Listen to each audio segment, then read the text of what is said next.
Hello, everyone, and welcome again to another Teacher Joseph podcast. Finding the correct materials to study is really very important.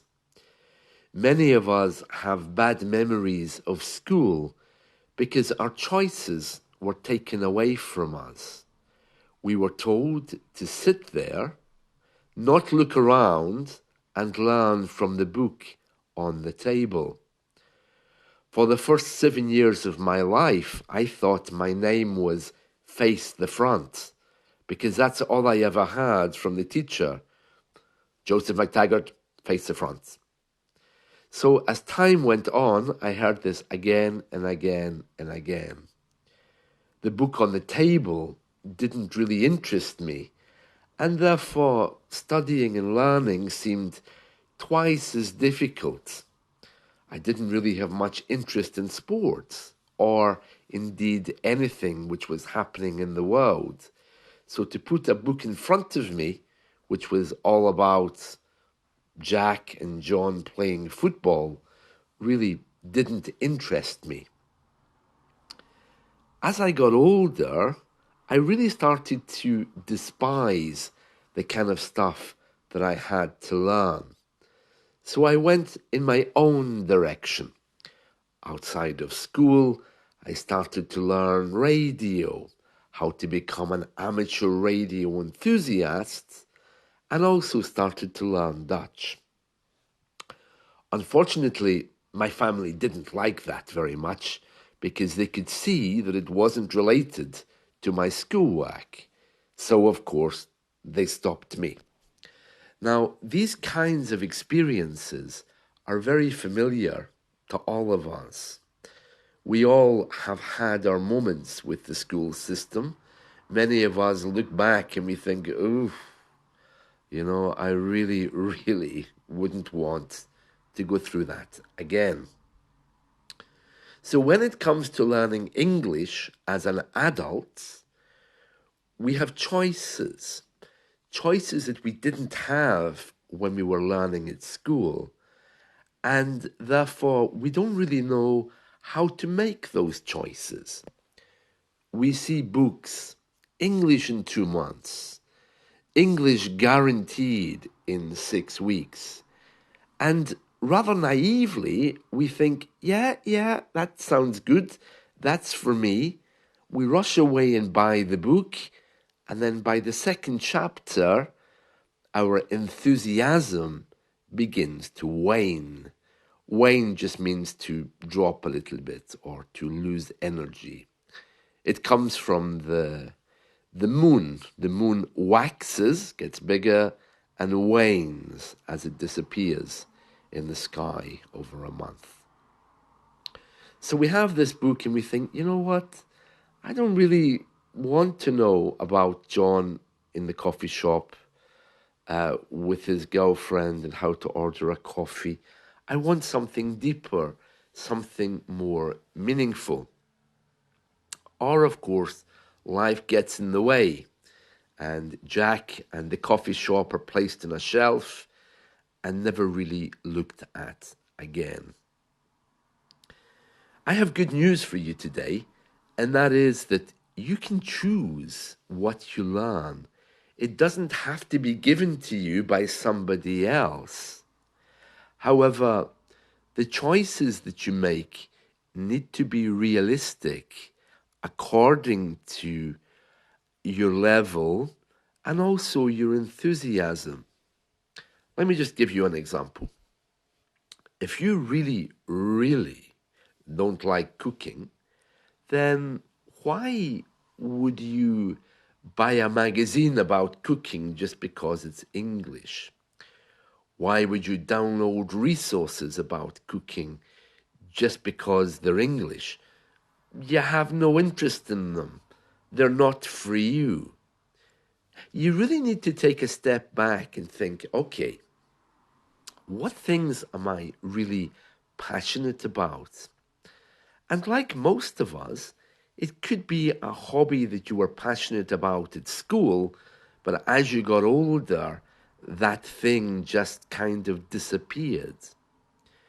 It could be something that you liked and maybe you've forgotten about, like art, or maybe something related to cars if you're male or female for that matter. The secret of learning a language is not really related to the material that's given to you, it's related to getting in touch with your passions. Now, I know many of you might say, well, I haven't taken up a hobby in years. Well, maybe this is the time to do it. Maybe learning a language is going to introduce you and to remind you about those things in the past that you loved. Now, you can still use the same materials. For example, if you like the BBC News website, but recently it's been getting very dull, then why not go and check out the arts section on the BBC website? Why not download a program about art? For example, if you love cars, but the daily news is all about politics, why don't you go and check out some websites which are all about cars?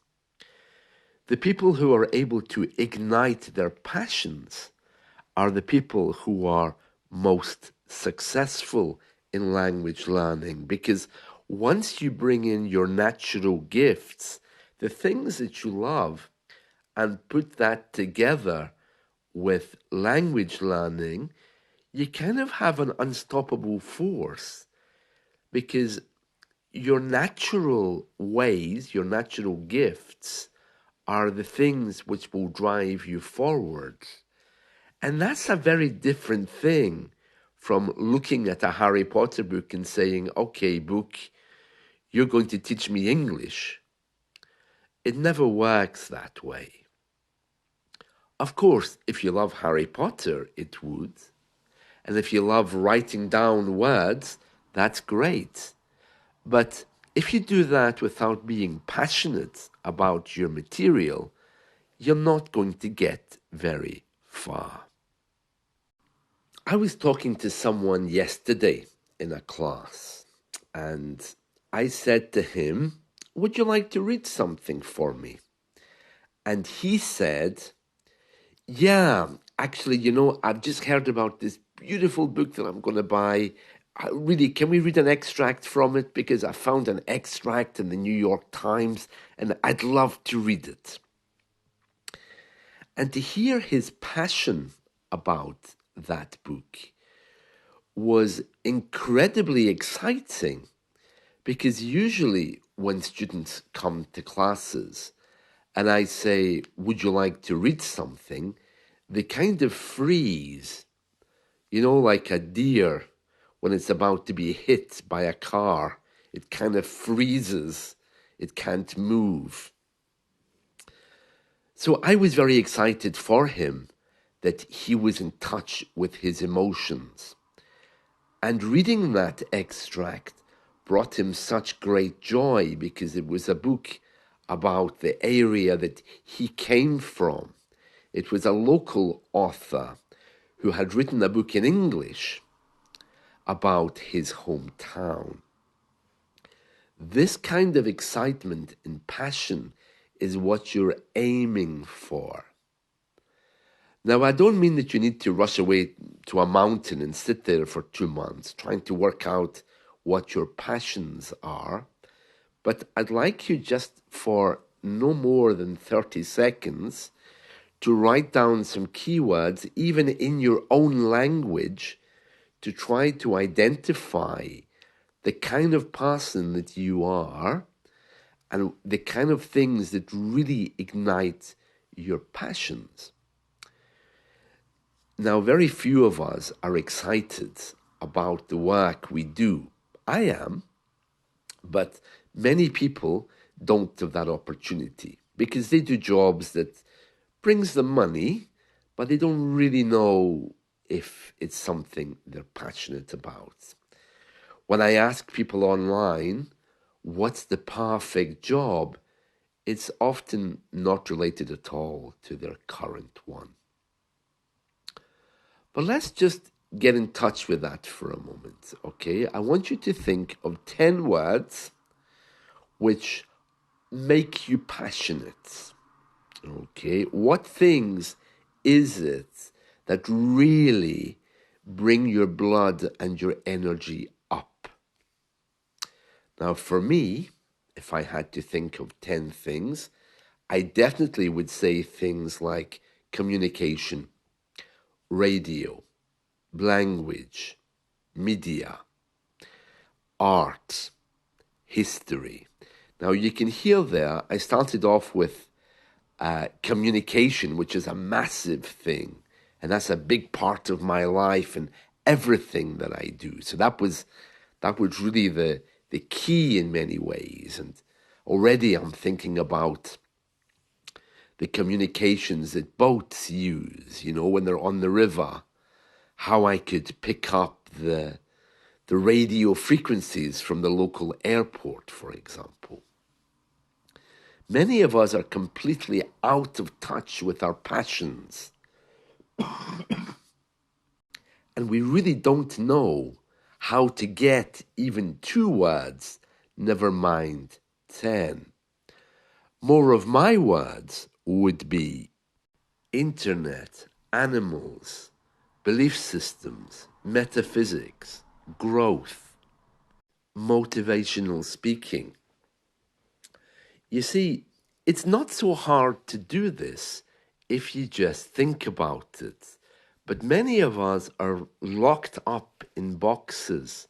Our minds don't seem to be available anymore to show us what we're passionate about. It's very hard to find the time to be passionate about anything when you have a family to look after. But if you do find passion in that, maybe some of your key words would involve raising children or cooking, for example. What I'm really trying to do here is encourage you to get in touch with yourself. And once you have those words, you'll know by the first words exactly what you're passionate about. That word alone is enough for you to put into Google in English. And that can open doors because you'll be very surprised at the motivation you have to learn using it this way, which is very different from simply handing you a grammar book and saying, you know what, read this, memorize it, and come back next week. So you'll be very surprised at what that can do for you. That's my advice today for you, to be open, to bring about your emotions into your learning in order to penetrate through that fence which seems to be stopping you. Whenever I talk to new students, I always hear the same thing. Usually they say, I've been learning English for some time, but I've reached a point. It's like a wall or a glass ceiling where I just can't seem to go any higher. And usually I say, okay, let's explore that glass ceiling. What does that look like? What is it that you feel that you're not getting through? What is it that's stopping you penetrating that? And then that leads us into a discussion usually about perception, how we're perceived by other people, how other people perceive us, and vice versa. And it's very interesting because life doesn't stand still. Life is in motion. Life is moving forward. And we feel that somehow we are not, especially in the area of English, but not only in the area of English. I think many of us just feel that we're not able to keep up with the pace, which is quite normal. So, life is trundling on. We have our emotional lives.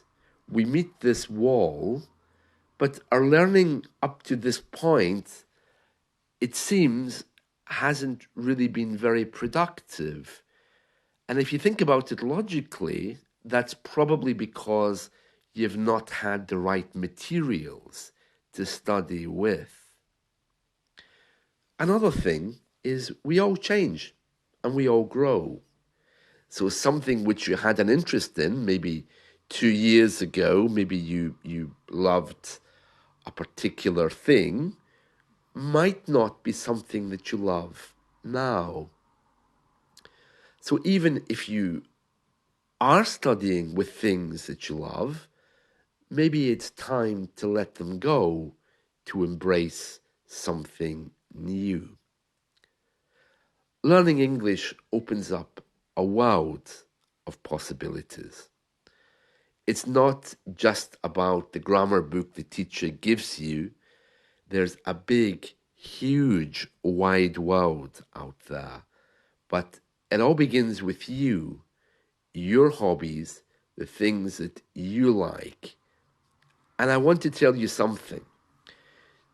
Don't settle for second best, is an English proverb. And that means don't just say, oh, well, to learn, I'll just take this book of grammar. It's what my teacher wants, so I'll just shut up about it.